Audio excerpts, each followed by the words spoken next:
This week's podcast is sponsored by Sevenoaks Sound and Vision, one of the UK's most trusted independent hi-fi and AV specialists. For over 40 years, Sevenoaks has been providing excellent service, value and products for their customers. With nationwide outlets, go to ssav.com to find your nearest store.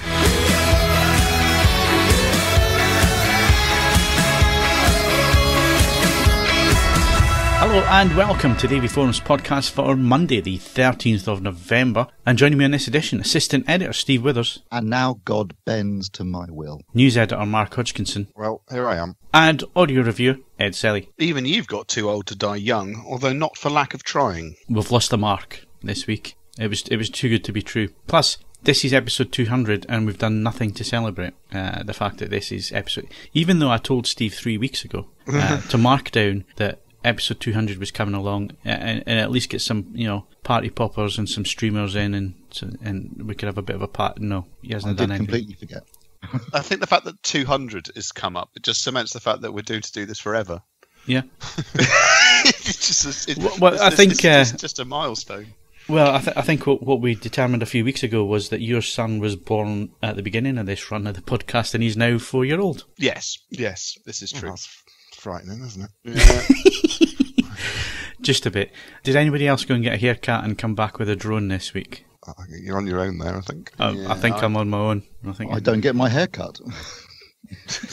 makes it myself. Well, Steve, the temptation was there to make a joke on that one, but you could see I avoided it because I didn't want to be seen as a bully. So I got people saying that to me at the event. By the way, I like the podcast, but why do they always pick on you? I thought we'd eased off on you. Yeah, so did I actually.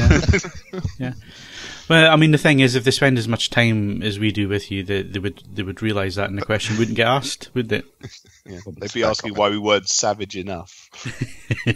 Probably. So yeah, I made the mistake of going for a haircut at 8 o'clock at night at the Metro Centre when it was dead, because obviously they've now started their Christmas shopping late opening, but this was on a Monday night, and it was deathly. And I happened to walk into Jessop's, and I got talking to the guy, and we got talking about drones and how they fly and all the rest. And I've been interested in drones for a while, but my problem is I've never flown one, and I didn't want to pay a huge amount of money for something like a DJI Mavic that Stuart's got one of those and he seems to love it, but I didn't want to spend that much. The thing is, Stuart's got a huge paddock that he can go and fly in and crash into stuff. I don't, and I've never flown one. You've got street. So we got talking, and eventually I walked out the shop having bought a DJI Spark, which is the lowest one to do. It's tiny, it's the size of your iPhone, but the thing is you can crash it into things and it's pretty robust and it takes a lot to damage them. So I'm going to learn how to drive or even fly a drone. Pilot. No, that's a good one, Mark. Yeah. Fair enough. Well, I mean, yes, it makes sense. In the same way that we don't issue people who have just passed their driving tests with Lamborghini Aventadors, or at least we don't usually, this seems like quite a sensible undertaking. You've got the Nissan Micra of the drone world. Yeah. And yeah, go off and see what it does. I mean, I guess my only concern is living as you do in that entity known as the North. I mean, presumably we're approaching the sort of time of year where the sort of average wind speed is going to be beyond what this thing can actually stay upright and cope with. Yeah, well, there is that. I don't know if I even need one. It's one of these purchases that I don't think anyone needs a drone. Nobody needs one, do they?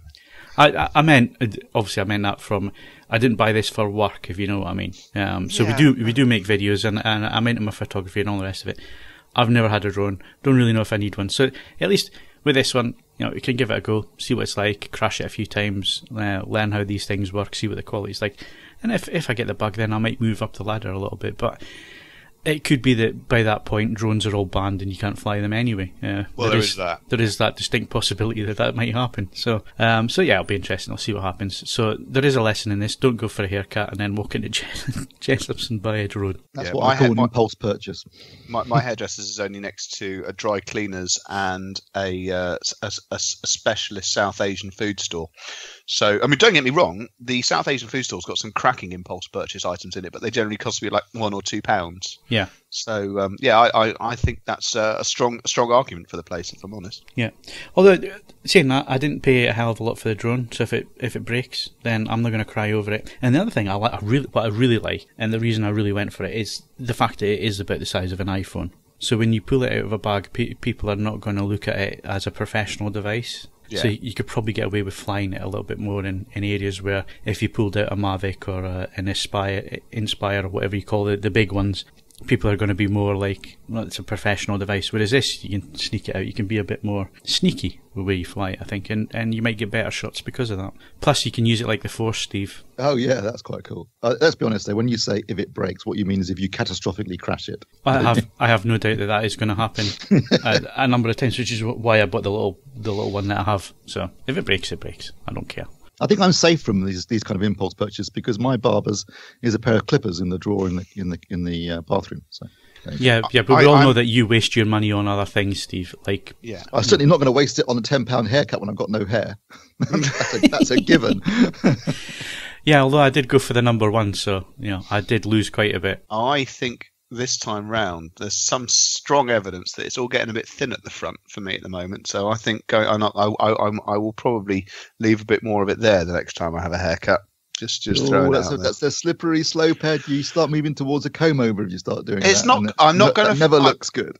I'm not going to fight it, and when it's gone, it's gone.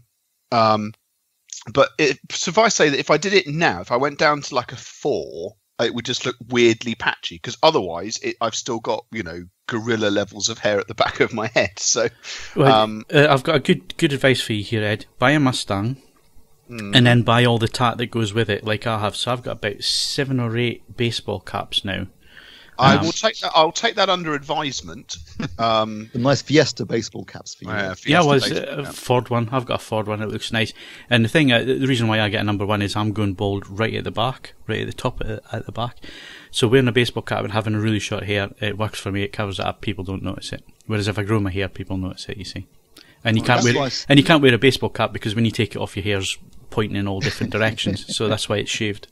I sense that my hair pattern is going to follow that of one of my late uncles, and he had no hair at the front. It was, if you like, it was like what's his chops, Rick Parfitt from Status Quo. He had nothing at the front, but would have been able to maintain a thoroughly luxuriant ponytail until his dying day. I need to stress for the man's dignity that he didn't, but he would have been able to. So I think that's what's going to happen. We did a bit of people watching on Wednesday while we were in London. We went out for some lunch.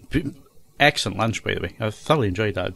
Freshly made lasagna. It's very nice. Like I've never had before. Really, really good. Anyway, took a bit of time, but it was worth the wait. It was worth the wait. But we did a bit of, we were sat at the window, so we were doing a bit of people watching in the West End of London. And lo and behold, Wayne from Wayne's World came walking past with the best 80s haircut you've ever seen. It was hilarious.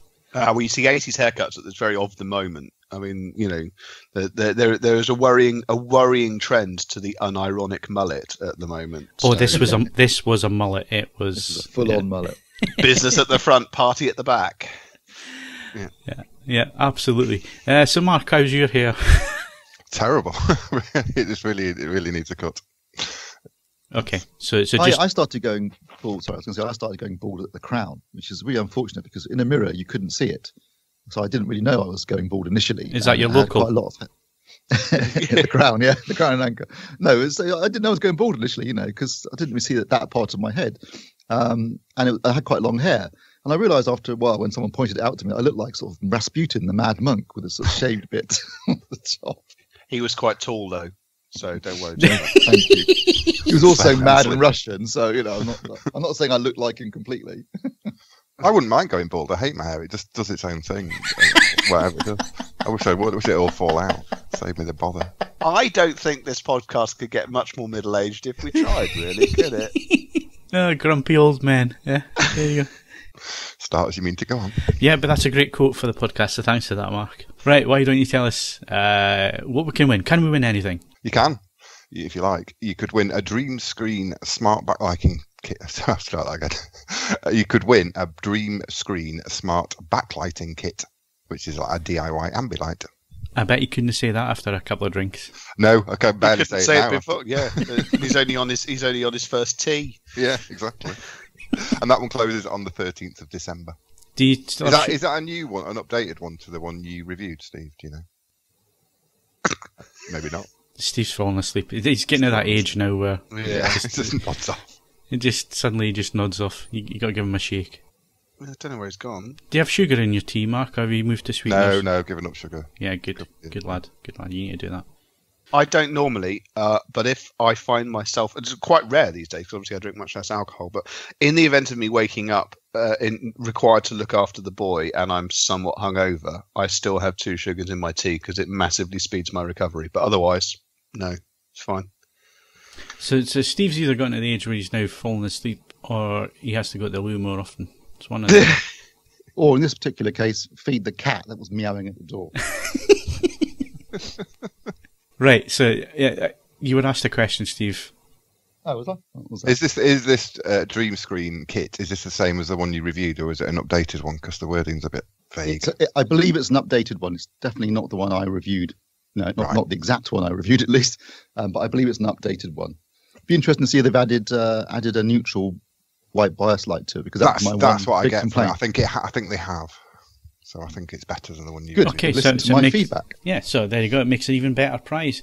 And Steve, do you have sugar in your tea here? No, I don't have sugar in my tea. Good lad. Not sweet enough. Yeah, so you've given up sugar as well. That's good lad. I never have sugar, although I eat quite a few biscuits, so evens out. Yeah. Okay.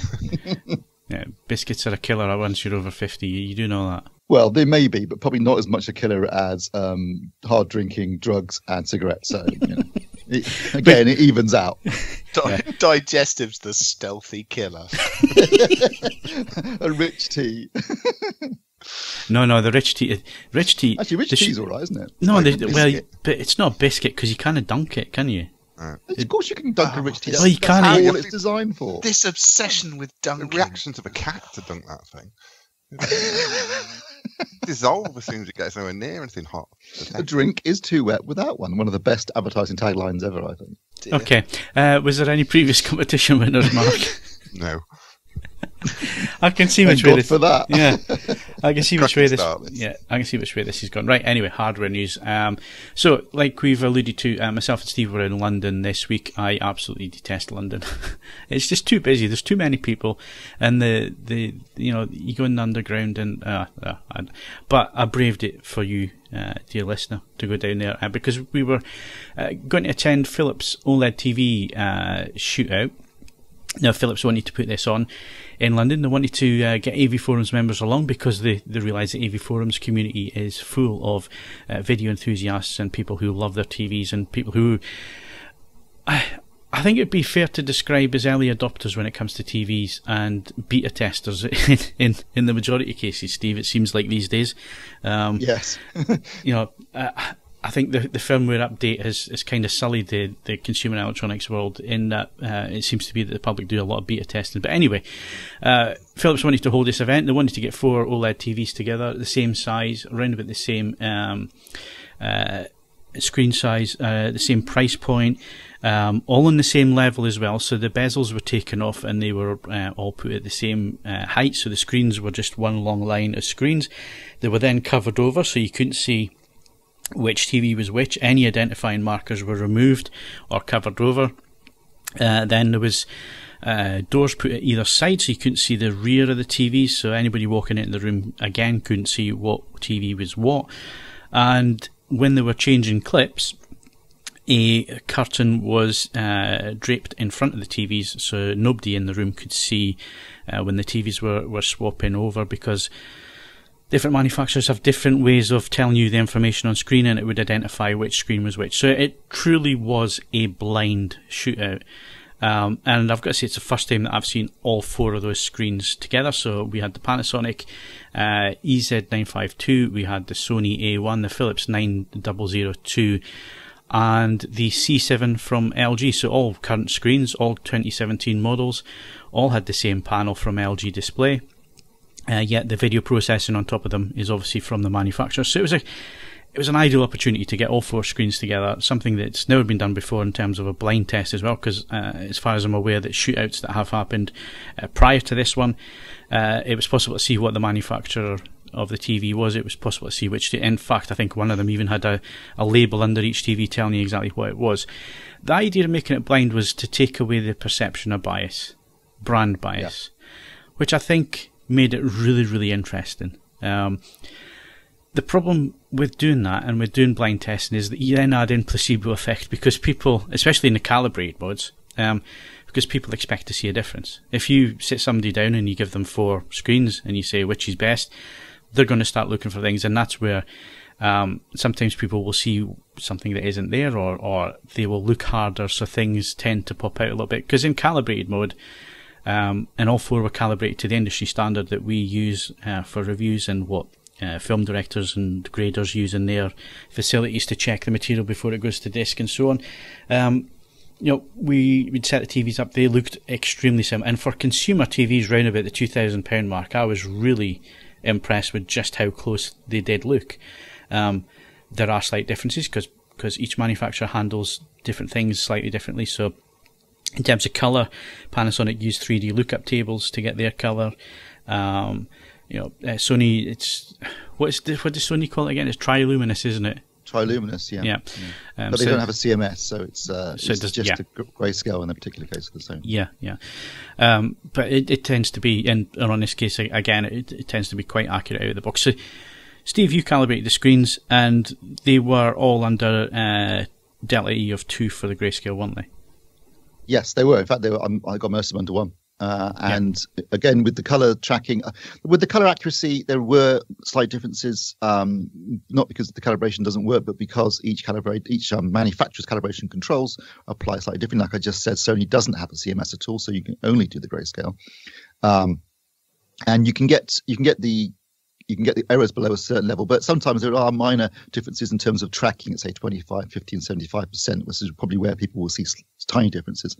But I got to say, once I'd calibrated all 4, I was amazed at how close they all looked. And really, I was expecting, because there was actually a no preference option on the scoring sheet, because we assumed that in the initial part of the test, when people were looking at calibrated images on all 4 TVs, there would be no real preference. Yeah. So I was quite surprised, actually, there was a preference. And I'm at loss to explain exactly why. I mean, I'm sure, like you say, Phil, I think it's got more to do with placebo effect than anything else, because to me, at least, they all did look very, very similar. Yeah. Although, again, they're consumer TVs, they are mass-produced product. There are slight differences between them, and if you sit and look at them long enough, you will start to pick up. But they are very, very slight differences, such as there's a magenta push on the LG. So in the skin tones around the cheeks, a little bit more red coming through than the other screens. But then the Panasonic is a very neutral looking colour. As you would expect, because it's designed to be used in a grading suite as a device to check things on. So it had quite a neutral look, but you have to look at these for a little while to pick up on the differences. And we had all afternoon, to get them looking really similar, and we didn't need that time. It just took one calibration run and then a little bit of fine tuning, and they all looked really good. So yeah, like you, I was surprised. I was surprised that the Philips came out on top, to be honest, because there was really no major differences there, so that did surprise me. And again, it just shows you that taking the perceived brand bias out of things, and taking any biases out of there, all they're scoring on is then the attributes of the picture, because that's all they can score on. And again, like I say, if you put 4 screens in front of somebody and they're all the same, but you ask them to look for differences, people will find differences.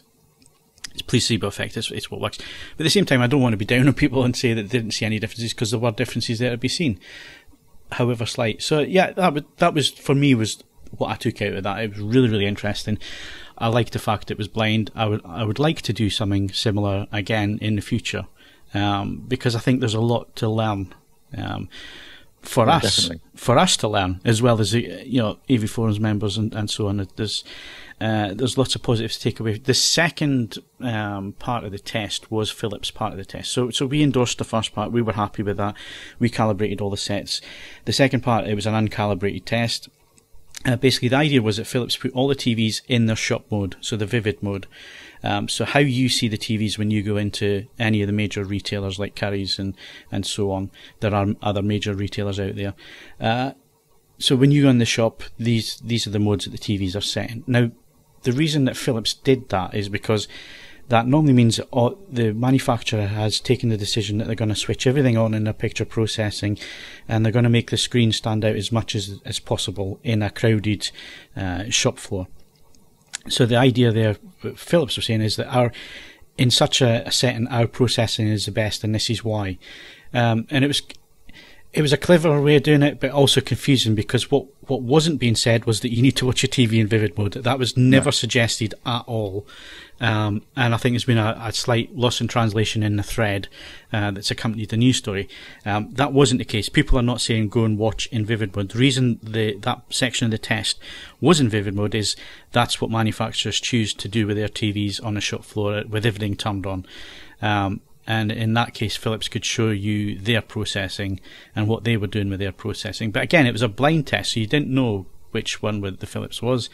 And each manufacturer did different things, and some of them just looked truly awful. But at the same time, this is what the manufacturer has decided they want to show their TV in. So the only person to blame there is the manufacturer, isn't it, Steve? If that's how they've decided to set up, yeah. you can't say that. Well, Philips cheated because nobody knew who the Philips was to start with. And like we say, these are the modes that the manufacturers have chosen as their shop mode.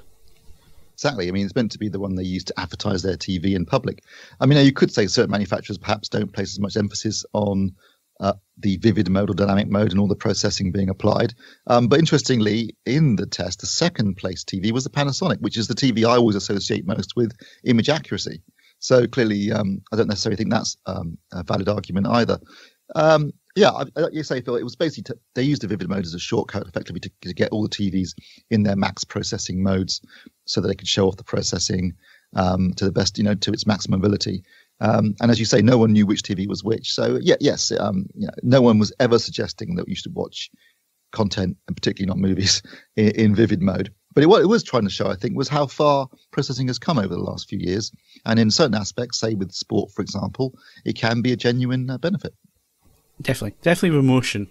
And as long as, and Danny was up front with this as well in his demo. So Danny Tack from Philips was up front. Said, movies and drama, they should look a certain way, and each of those TVs, as we'd proven in the calibrated section of the test, were capable of getting to the standards and showing things the way they should be seen. And that's what you should be doing with film and drama, TV drama, because there are artistic choices made by the directors and director of photography, and you should be able to see that.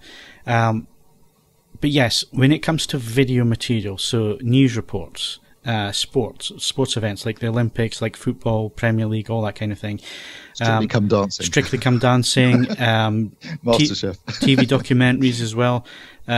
These kind of things, they're all shot on video cameras. They're all shot as video. And a lot of time, the enjoyment comes down to movement and motion within that. And you can do a lot of things with video. And we're going to see in the next couple of years, the big thing at CES this year is going to be 120 frames.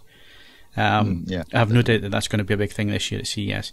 Moving on to that, and we've seen sports demonstrations. I discussed it with a couple of members on Wednesday night while we were having our break and enjoying a drink here and there. And I was discussing that we have seen demonstrations, Steve, at CES where they have it was a rugby game, so a proper English rugby game being shown in an American show was startling to begin with, but it was a stadium where half the stadium was in shadow, half the stadium was in sunlight.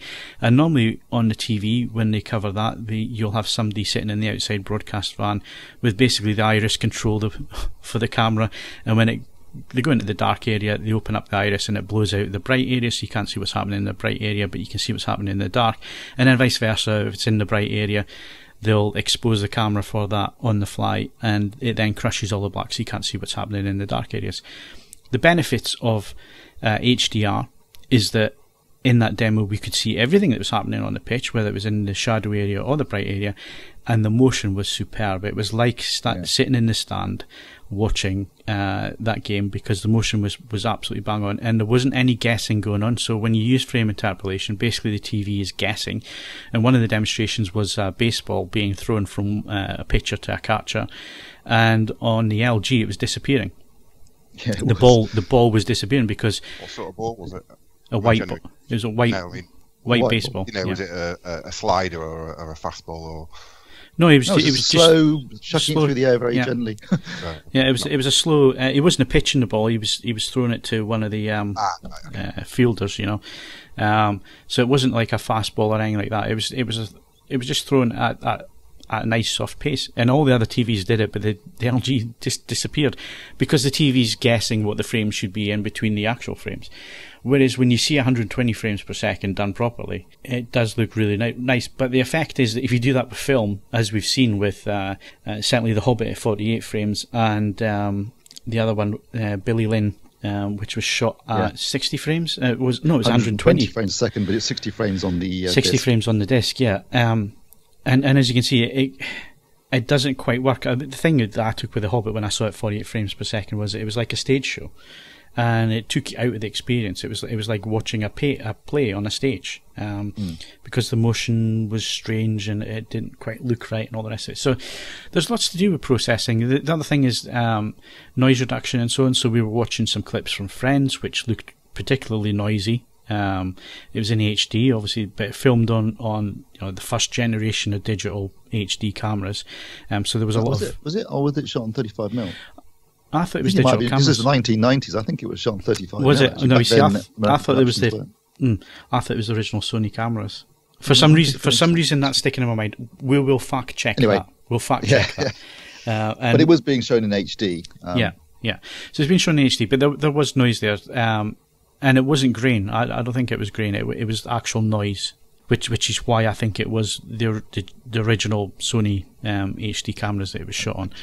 But anyway, the noise reduction, it cleaned that up without taking away any of the texture, without covering over detail as well, and without making everybody look like they had plasticine faces, if you know what I mean. Which, you add some noise reduction and video processing, and it has that effect. Whereas it seemed to be working really quite well across all the sets, but especially on the Philips, managed to really sort of clean that scene up without making it look false as well. So there is a fine line, Steve, between adding video processing and completely changing how it looks.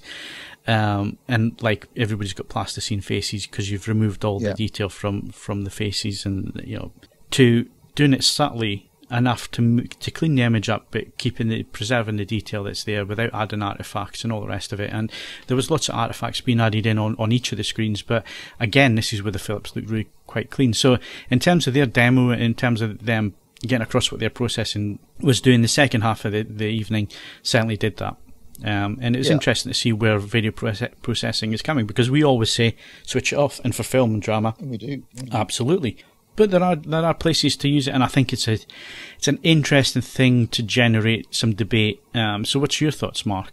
I'm becoming an increasing fan of good processing over the years, really, and I do apply it selectively on my inputs. So I'll have it a little the mildest motion processing on my TiVo and Freeview inputs, and then my Blu-ray everything's off and it's the full calibrated image, I will now use these things selectively. I've seen Samsung LCDs are LED LCDs are very good at noise reduction and stuff like that. So for low quality sources, like YouTube in the past, although that's getting better, we'd always have it a little bit applied. I'd really like to see these Philips TVs now up close, because I've not seen one for a couple of years, and see how they've progressed with this P5 engine. Ed, what do you think? Because you're definitely not in the video enthusiast category, I would say. I think that video should be uninvented. No, it's a difficult one, but part of it, I am well out of the loop in terms of what genuinely modern sets can do. But I know it's not a great example, but I mean, obviously, the major time that I encounter these sets is vaguely similar to members of the public at shows, and in on the rare occasions I wander into actual retail environments. And I'm sort of coming around to a similar to Hodge view on this. There are times when, it's clever and it can be of genuine benefit to what you're seeing, particularly with certain types of feed. But it's having to work hard to overcome 15 years of, for the most part, it turning everything into looking like a bad computer game, or something where you just set the NTSC to PAL conversion rate incorrectly and just looking horrible. But I am glad that we have the options, and so long as the ability, is retained for, people who really don't get on with it to just go, do you know what, not for me, thanks, and just flick it off.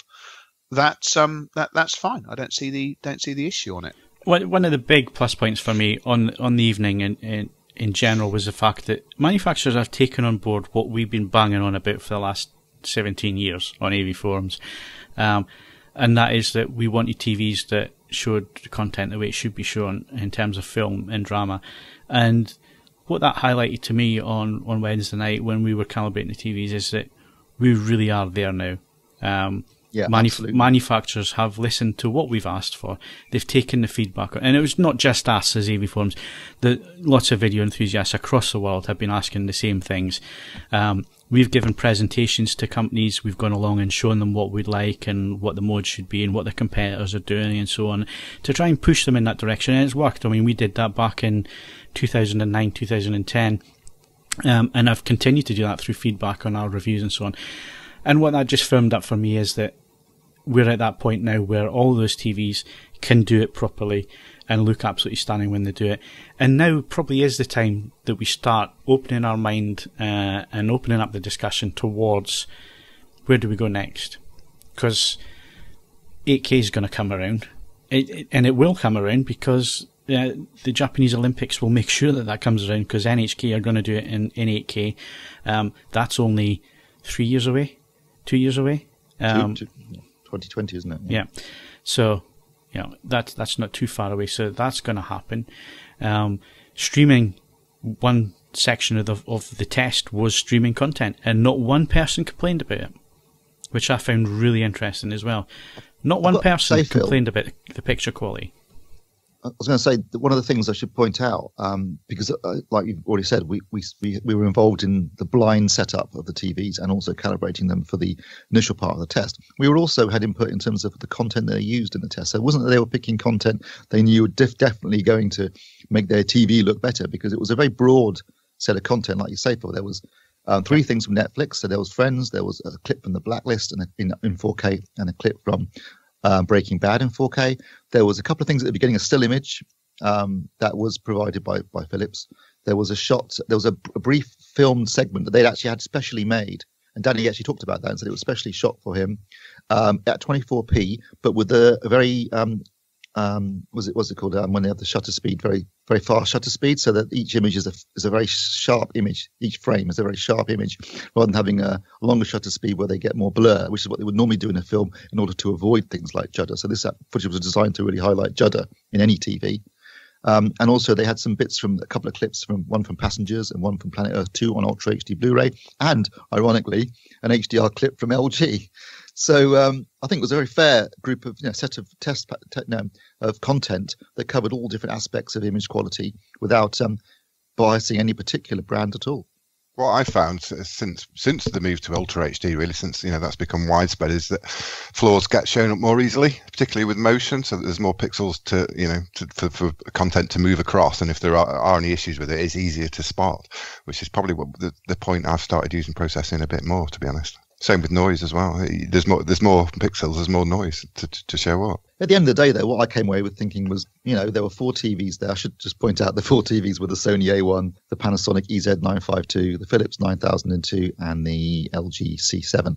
And once we calibrated them, as Phil said, I'm thinking, they look really good. And that's going from a price point of 2,700 to 1,700.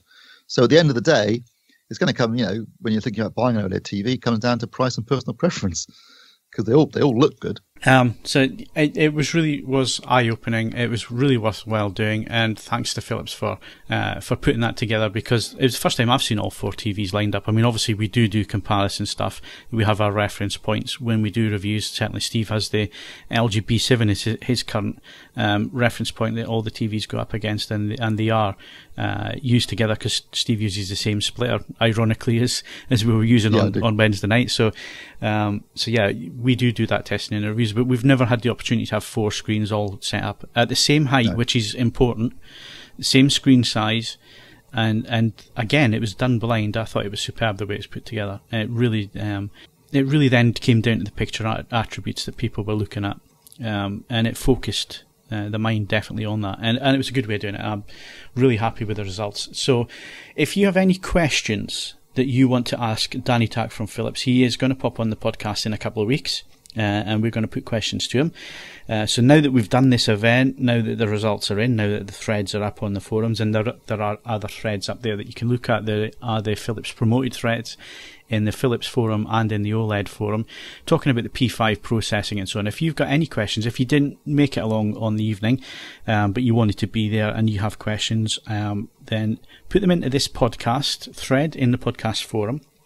We'll collate all of them together, and then we'll put those questions to Danny when he's on the podcast. And like I say, that will happen in probably about 3 or 4 weeks' time when Danny will be on there.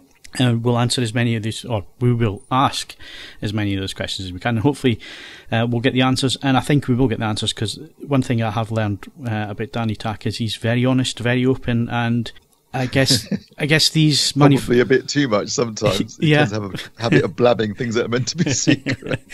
But the thing is, they genuinely want your feedback, listeners. So it's great when and this was the point I was making about having spoken to the manufacturers, and now that they're doing what we want them to do. They listen to feedback. They want to, they can put their own modes in and do their own thing, but at the end of the day, they're listening to feedback. They're listening to what the consumer is saying. They're listening to the AVForums audience. They're listening to what reviewers say as well, and they genuinely like the feedback, so they can add it in. So if you have any feedback, if you've got questions, that kind of thing, then add them to the thread, and we will ask them when Danny is on in a few weeks' time. Right, we really need to move on. So like we said, 8K is coming along. LG are saying that according to their OLED roadmap, they'll have an 8K panel ready round about 2019. No surprise in that whatsoever. We've seen 8K TVs for the last 5 years at CES.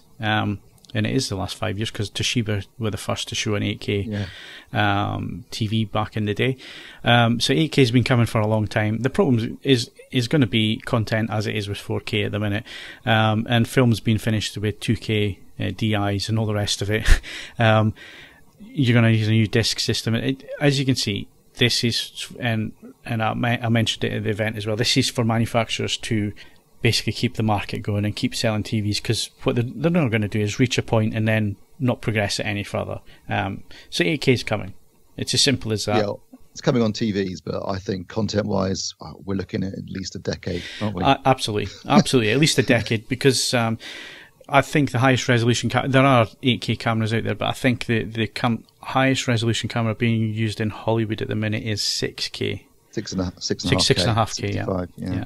So so even if 8K was to come tomorrow, there's no content there.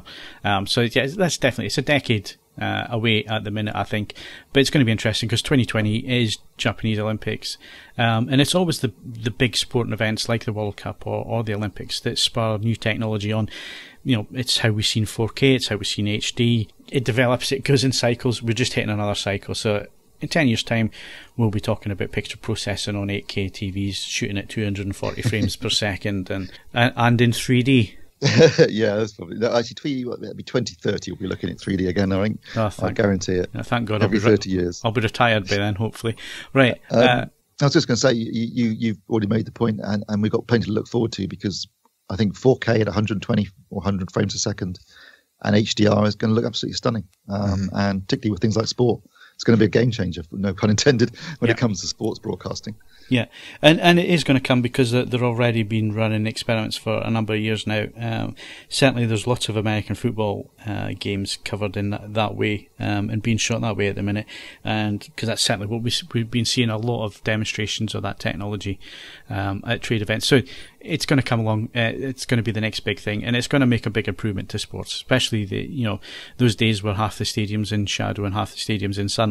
That to me was mind blowing, seeing that demo. And the fact that it was running at a high frame rate, it absolutely works. So our minds are not closed off. We're not saying it has to be the director's intent when it comes to sport, because there is no director when it comes to that. So, and it's video content. So the better they can get that, absolutely, we're all behind that. Right. So we really do need to move things on. The Roku Streaming Stick, the review went live on Friday. We don't need to go in that much detail, but Mark, you really liked this. Yeah, it's super. It's better than I thought it was when we talked about it last week. I hadn't really had a chance to explore it, and it's got just as safe to say, it's got virtually every service you would want. The only one that's missing, for obvious reasons, is iTunes.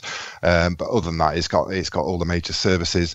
And what it also has got is a auto refresh rate mode, which means that it will switch the video signal output dependent on the frame rate of the content. So if it's as most things are on, or most of the good shows are on Netflix, 23.976 frames per second, it will switch your TV to its 24 hertz mode. It'll switch iPlayer to 50 hertz, whatever the app, it will switch it into the correct mode. And with something we've been crying out for in a mainstream box for a long time, Apple, as we discussed, was it last week or the week before, are adding this as well as the dynamic range switching, and it just makes all the difference. It takes all the hassle out of changing refresh rates in the settings. You can just hit the play button and it'll be output correctly. The Roku is just very, very slick in that regard. There's lots going for this thing. It's $79.99, and that kind of puts the shame on Nvidia and Apple, really. It's brilliant. It's absolutely brilliant. I'm back in love with Roku. It's my best buy for the year. Okay, well, there you go. Can I ask a quick question, Mark? Quick question on the Roku stick, because I proved your review last night and I nearly bought one immediately afterwards. Can you select it to output to not output HDR? Is that an option? It's an option in the settings. Yeah, you can have 4K SDR, 4K HDR is in the settings. So if you don't want the HDR, you can just switch it off, which you can't do in the Nvidia Shield. Sorry, I'm buying one and selling the Apple TV now, I think, because it's brilliant. It's brilliant. The only thing it hasn't got, Steve, is at the moment is UHD. Is HDR Amazon. Although they're working on that, so that should be it very soon. But it is a UHD. It's just not HDR just yet. Yeah, really appealing. And if Steve's selling an Apple product, then it must really make an impression. Yeah, Jesus. They'll drum you out of the club.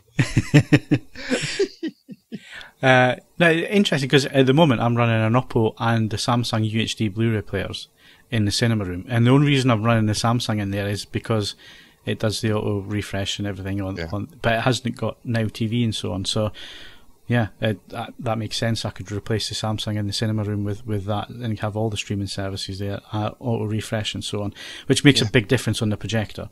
And if you can switch HDR off, you can. Fantastic. It's brilliant. It's so good. Question. I wish they'd made more of these features in the release, really. And no one's mentioned these in other reviews, but which I find stunning. If you've no interest really in your local network media playback coded, that kind of thing, although to be fair, it has got a really good Plex client, then this is the king of the mainstream streamers. And people will ask why, obviously, the Apple TV, the Roku Streaming Stick, and the Fire TV3 didn't have all your tables and graphs and everything in there. It's the fact that these are mainstream streaming. Yeah, those tables and graphs are intended for the local media, network media playback focused devices. Whereas this is get all the DRM and clearance and play ready clearance for the UHD streaming services. These are focused on those services. Yeah, so these are mass consumer products. That's the reason why. Okay, so that's the Roku Stream Stick. Let's move on, Steve. JVC projectors, we both got them in at the minute. You've got the 5900. I've got the 7900. People, you're going to have to wait a little while because got lots of things to do in the meantime. So the 7900 reviews are not going to be around for another week or two. But you have looked at the 5900, Steve. Impressions? I have indeed. Yep. I'm really impressed. Let's be clear. This is a minor iterative improvement on the previous generation, so the 5000 and the 5500. So don't expect a massive difference. But I've got to say, once again, for the price, JVC have delivered an absolutely cracking projector, because there was talk about this being £4,300, £4,500 because of the whole Brexit effect. But actually, it's going to be £3,999, same price as the previous two generations. So well done on JVC for doing that. And again, for that kind of money, you really do get an absolutely stonking performance. Yes, it's not a native 4K projector, but at that price point, nothing is. But it does use eShift, and it's got the latest version of eShift, which they've been tweaking yet again. So it can accept and deliver a high resolution image. They've increased the color gamut quite substantially over the 5000 that I reviewed previously. It now delivers 100% of DCI-P3 without the use of a filter. Which means it's also brighter. Now, that does have a few issues when it comes to SDR content, because they do struggle a bit to rein in that great big color gamut, particularly in the out-of-the-box mode. But in terms of HDR, color performance, it's very impressive.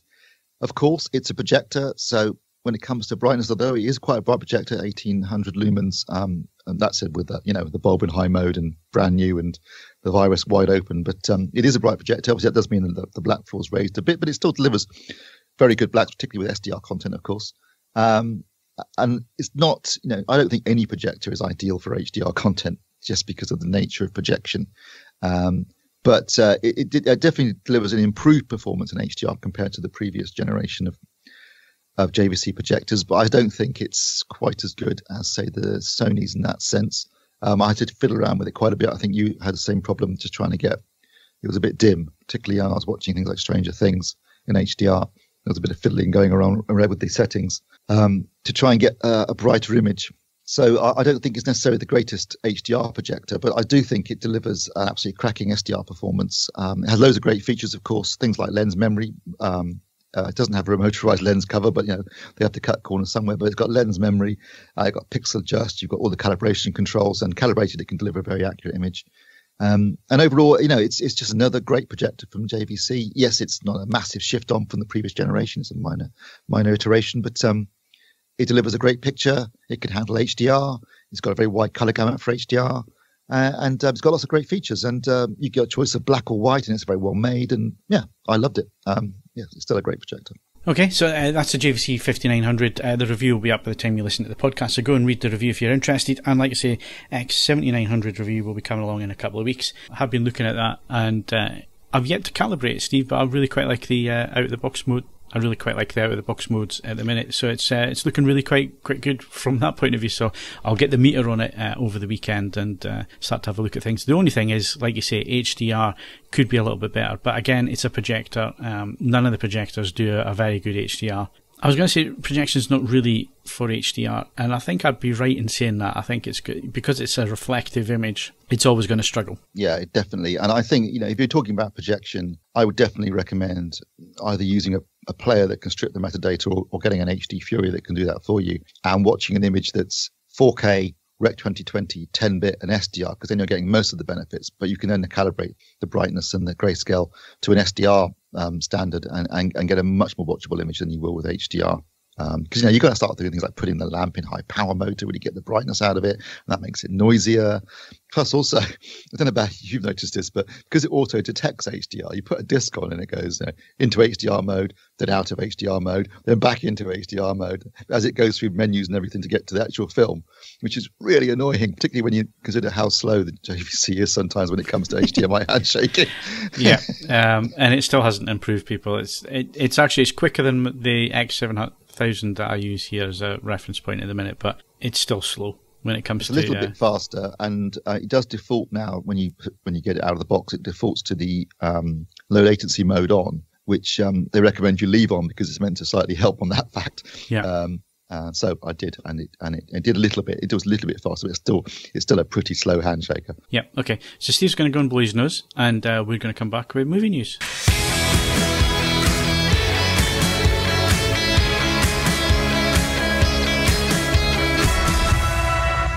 Okay, so back on movie news, we're getting to that time of the year where colds and everything else and diseases are airborne, and Ed's just disappeared altogether for the moment on the podcast.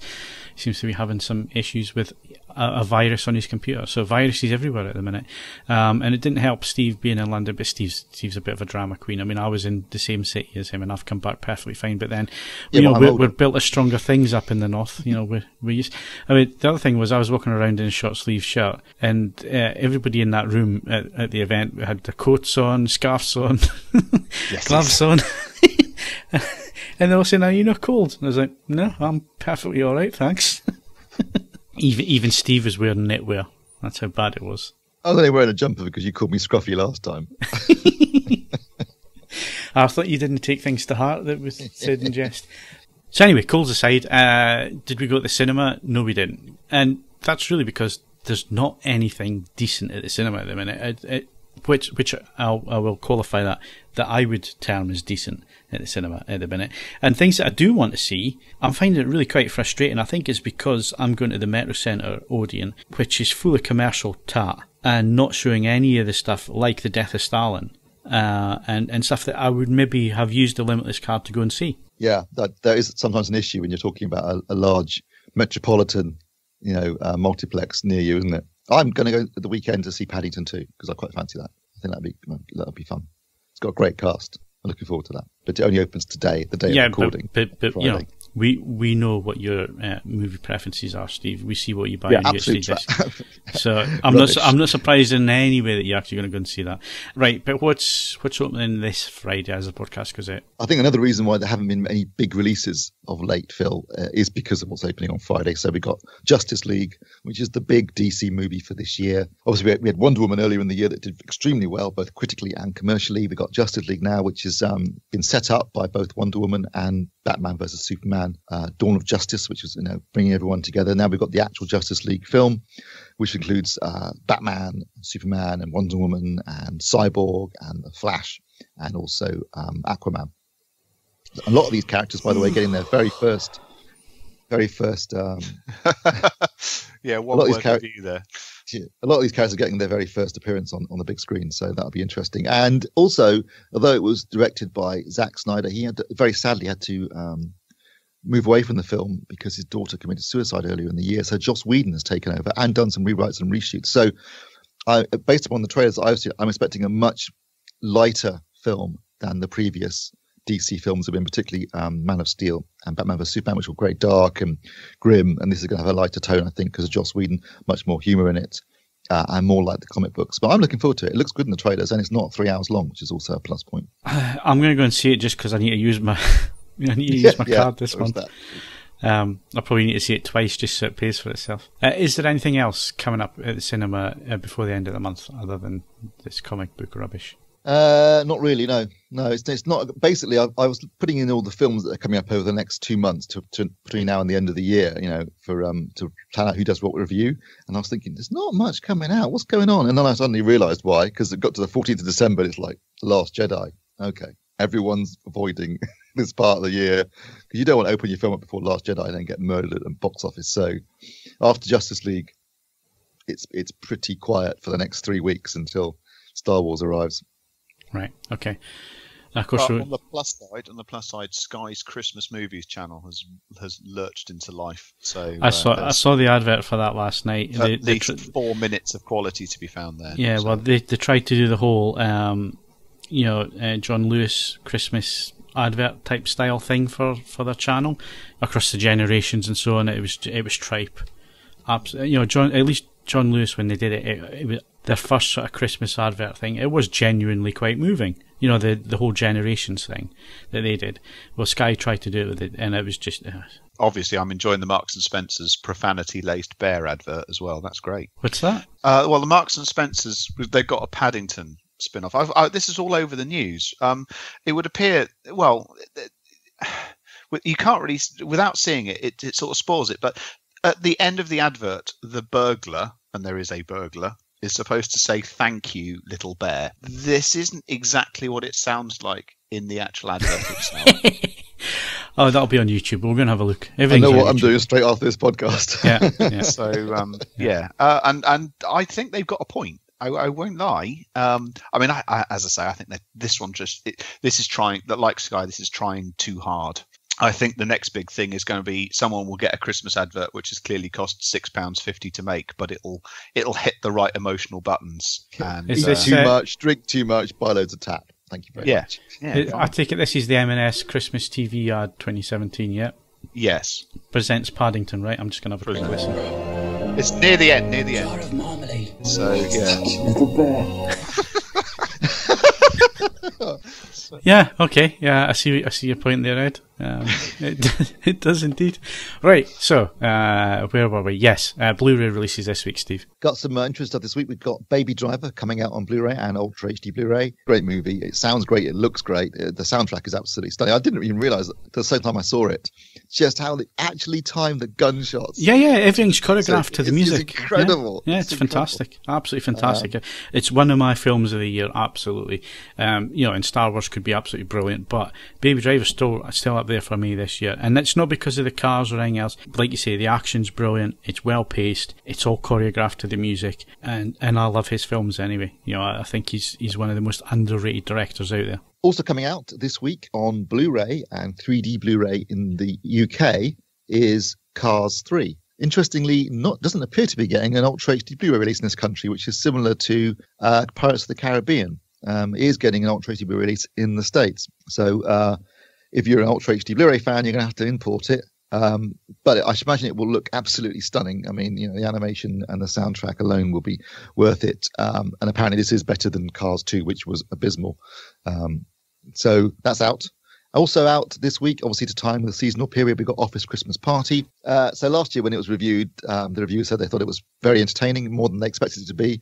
And then Kaz has done the Blu-ray review and said exactly the same thing, which was he wasn't expecting much going in, but actually quite enjoyed it.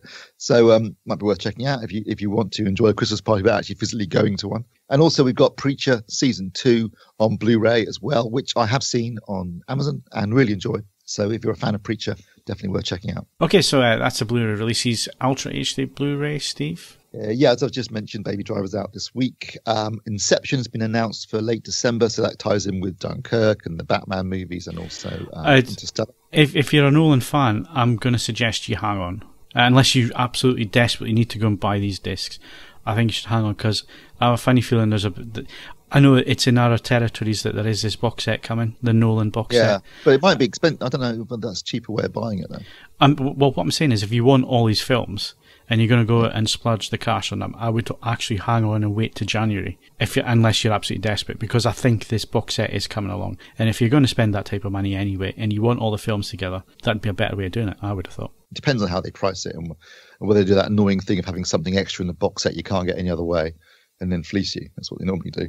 But yeah, all 6 of his films are coming out in December. And as you say, Phil, there's almost certainly some kind of box set of them also in the pipeline. I've definitely seen it advertised in other regions. This is an interesting thing. This is something that wasn't announced at all. It wasn't promoted in any way. It's not on the packaging. But Westworld, which came out last week on Ultra HD Blu-ray and looks and sounds absolutely stunning, and along with being a fantastic series, has Dolby Vision, which makes it the first Warner Brothers disc released to include Dolby Vision, which is interesting. I knew Warner Brothers were going to do it, but they've obviously decided to soft launch it in a way by just adding it to something and not really mentioning it. But it does have Dolby Vision, so that means that means every studio now is on board except for Disney, who I know are looking at it and sort of, you know, just still evaluating and quality controlling it before they move on to Dolby Vision as well.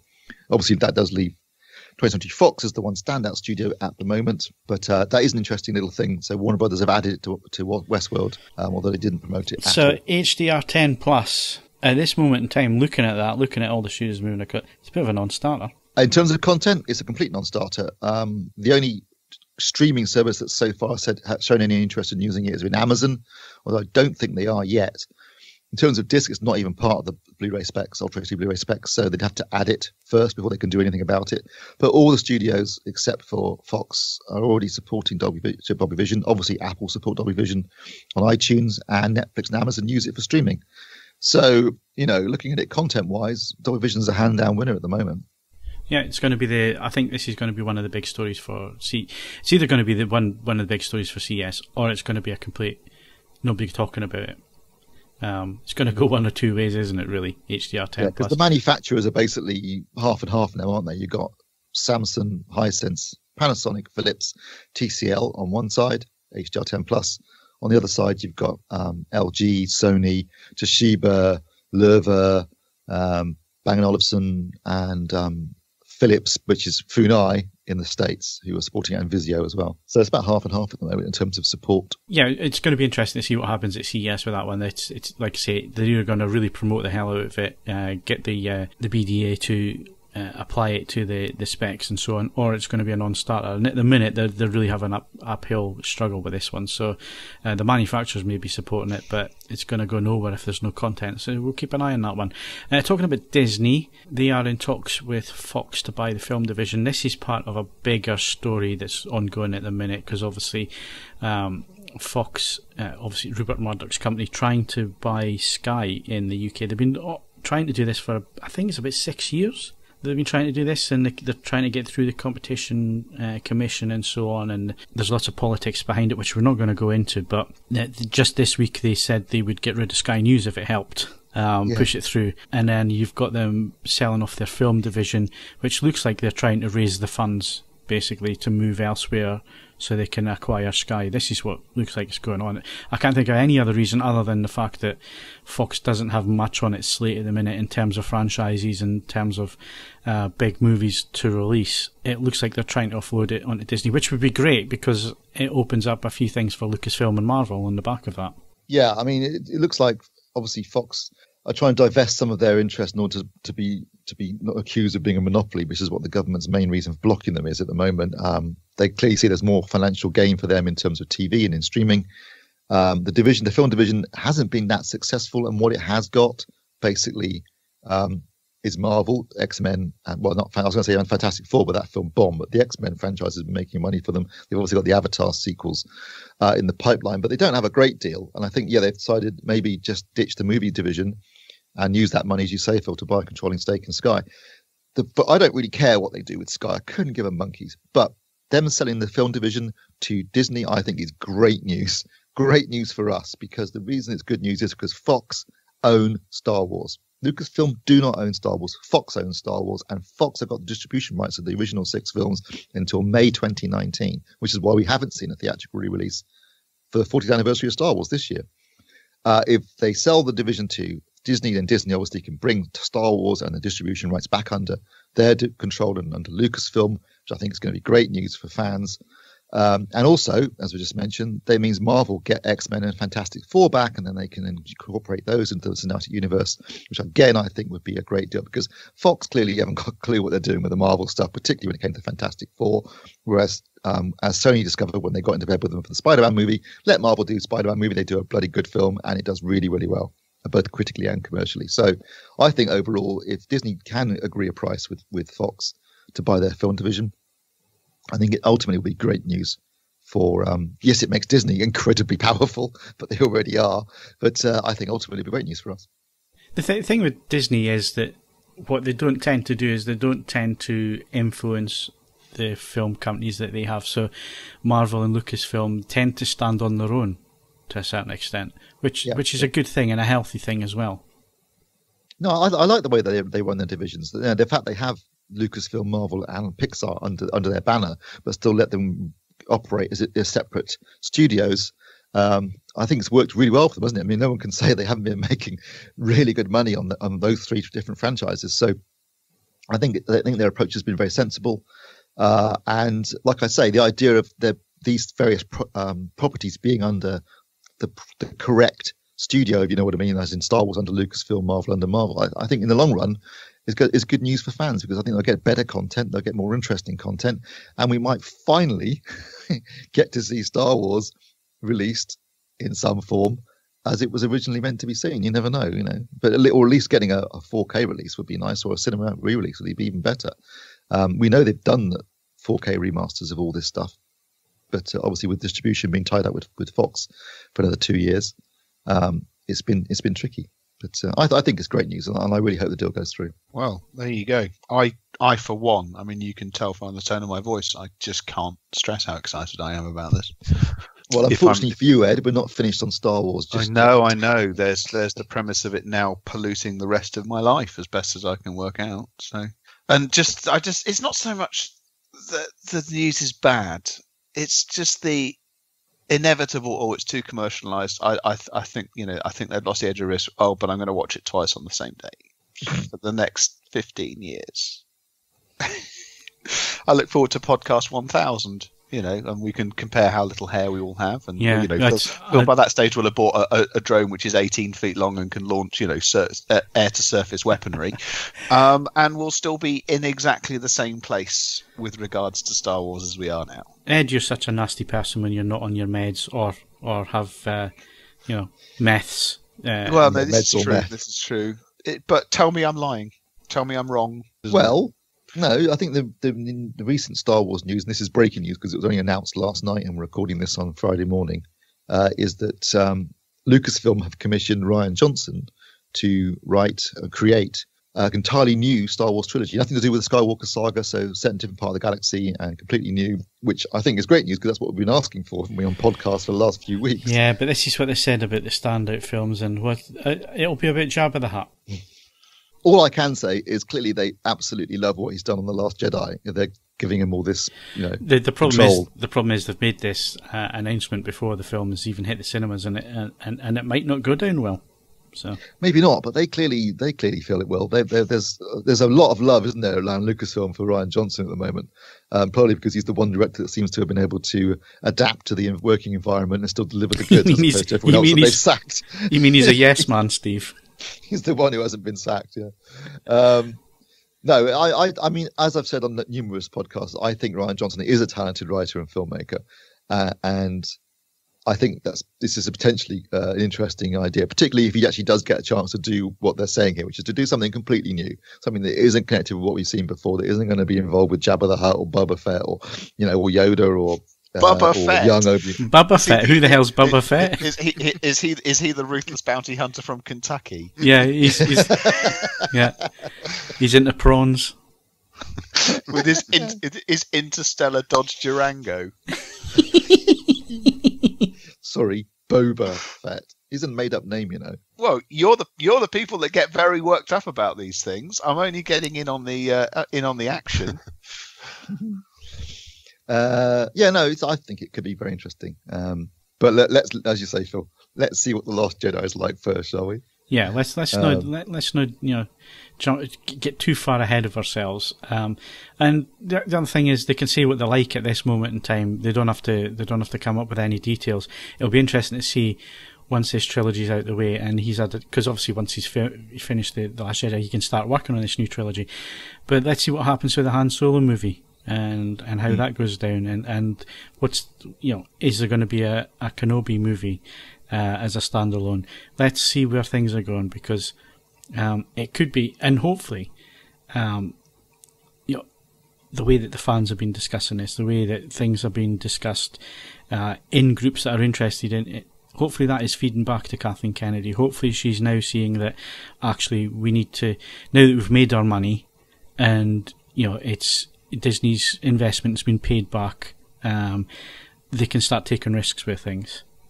Let's hope that is the mindset, rather than the case of let's just play it safe and bring the money in.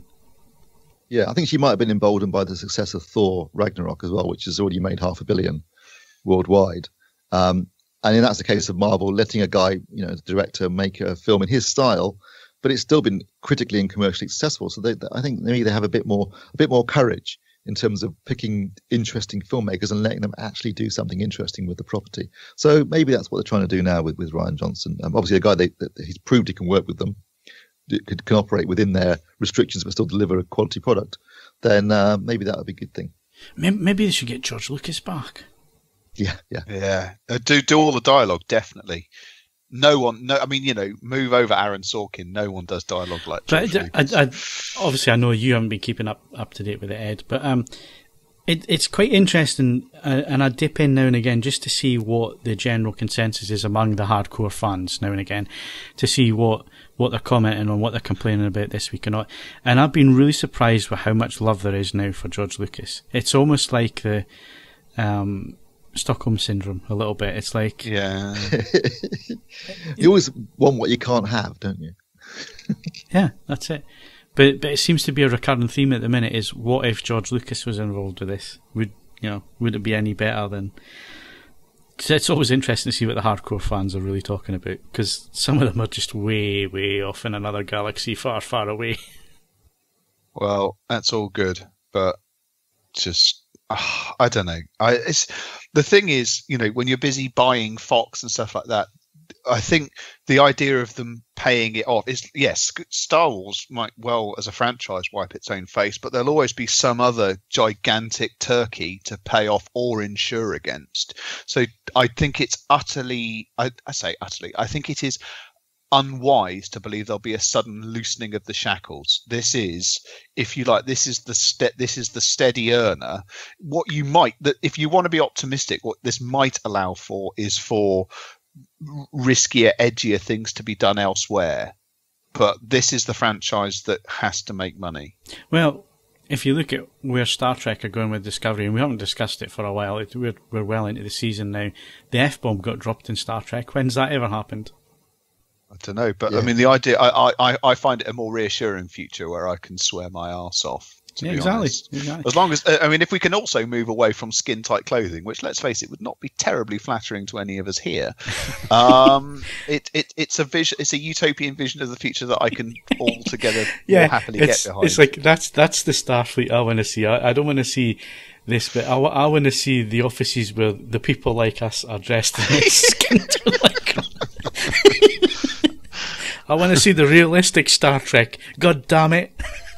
I noticed that they dropped the skin-tight outfits that they were using in Star Trek: The Motion Picture pretty quickly by the time they got to Star Trek 2, because by that time Shatner was he was a big lad. The girl around him anymore, could he? He was in full Zap Brannigan by that stage. Yeah, I mean, I think that's fine. And, and obviously in the older starships, talking to the computer, and the computer just blue screens to death or just does what my laptop did earlier on. It's like, I'm not talking to you until you turn it all off and turn it back on again and stuff, So, yeah, I think there's a gap in the market there. Yeah, Captain, the phasers are not aligned. All right, switch it off, switch it back on again. boot down the Enterprise and boot it back up again. Yeah, what tune would it play though when it boots back up? I would be delighted if it actually played the Windows. they used the Apple boot up music, didn't they, on Wally when he boots back up. But yeah, so that's all good. But yes, all fun and games. Sorry, that was my son has decided to return home and was just trying to make a bid to it. He's home now. Yes, I don't know if you can hear him in the background. Yeah, he's decided it's time to he wants to watch whatever. Okay, well, I think that's probably a good point then for us to wrap up on this week's podcast. My thanks to Steve Withers. Is it stealing if you steal from another thief? Mark Hodgkinson. No one stays good in this world. Ed Selley. You're not brave. Men are brave. Don't forget you can follow us on Twitter and Facebook, bookmark AVForums for latest reviews, news and videos, and of course leave us a 5-star rating on iTunes, but only if you enjoyed the show. Also, don't forget, add your questions to the thread in the podcast forum that you want us to ask picture quality guru Danny Tak in a few weeks, and we will make a note of those. I'm Phil Hinton, thank you very much for listening, and we'll see you for episode 2001. It's not 2001, is it? Not that many, no. Feels like it. Episode's so very tired. Anyway, you know what I was saying. Episode 2000. From the top. I'm Phil Hinton. Thanks very much for listening, and we'll see you again next week for episode 201, because we didn't celebrate episode 200. It was just more a case of where is our life going? What have we done for the last 4 years? Oh, God. Was it really a cause of celebration? 200 hours of this. That's on the low side. It's more like 500 hours. Yeah, especially for Phil editing it. God. A significant portion of our life. See you next week, folks.